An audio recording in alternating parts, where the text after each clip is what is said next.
الحمدللہ رب العالمین والصلاة والسلام علی سید المرسلین اما بعد۔ رمضان کے آخری جمعہ جسے لوگ جمعۃ الوداع کہتے ہیں، اس میں لوگ قضائے عمری کا بہت زیادہ اہتمام کرتے ہیں۔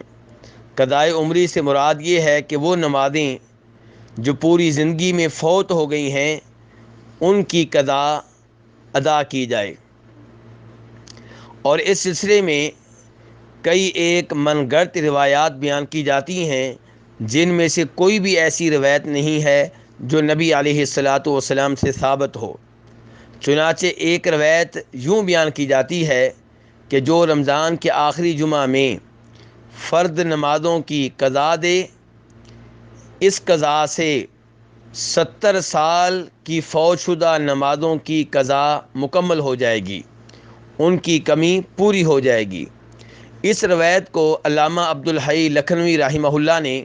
اپنی اس کتاب میں جگہ دی ہے جس کا نام ہے الآثار المرفوعہ فی الاخبار الموضوعہ۔ یہ علامہ عبدالحی لکھنوی حنفی رحمہ اللہ کی وہ کتاب ہے جس میں انہوں نے من گھڑت روایات جمع کر دی ہیں تاکہ لوگ ان سے دور رہیں، ان پہ اعتماد نہ کریں، انہیں اپنے عقیدے کا حصہ نہ بنائیں، ان پہ عمل پیرا نہ ہوں۔ اس کتاب میں انہوں نے اس من گھڑت روایت کو بھی جگہ دی ہے تاکہ لوگوں کو پتہ چل جائے کہ یہ روایت بھی من گھڑت ہے، اور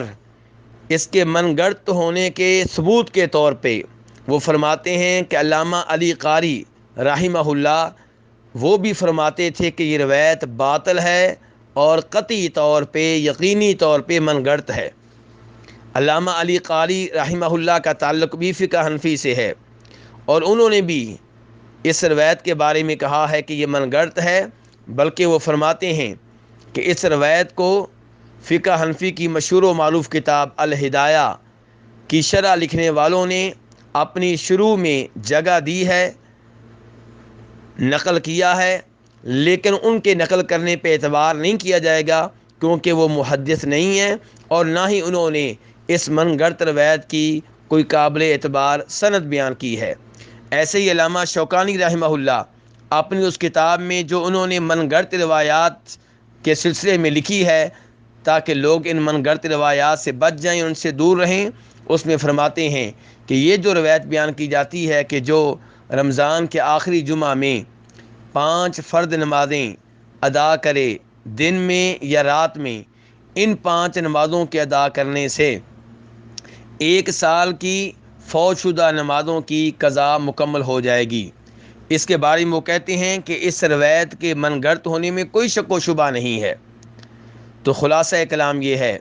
کہ رمضان کے آخری جمعہ میں قضائے عمری کے بارے میں جتنی بھی روایات بیان کی جاتی ہیں یہ ساری کی ساری من گھڑت اور ناقابل اعتبار ہیں، انہیں نبی علیہ الصلوۃ والسلام کی طرف منسوب کرنا غلط ہے۔ اسی لیے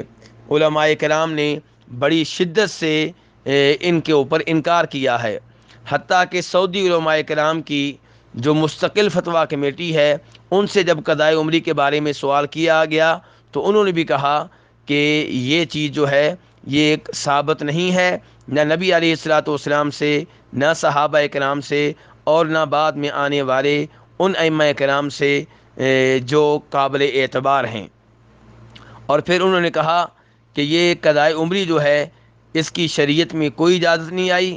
بلکہ یہ بدعت ہے، اور نبی علیہ الصلوۃ والسلام نے فرمایا تھا من احدث فی امرنا ھذا ما لیس منہ فہو رد، جو ہمارے دین میں کوئی نیا کام نکالے تو وہ نیا کام ریجیکٹ ہے، مردود ہے، ناقابل قبول ہے۔ اللہ تبارک و تعالیٰ سے دعا ہے کہ وہ ہمیں ہر طرح کی بدعت سے بچنے کی اور دور رہنے کی توفیق عنایت فرمائے۔ وصلی اللہ تعالی علی نبینا محمد و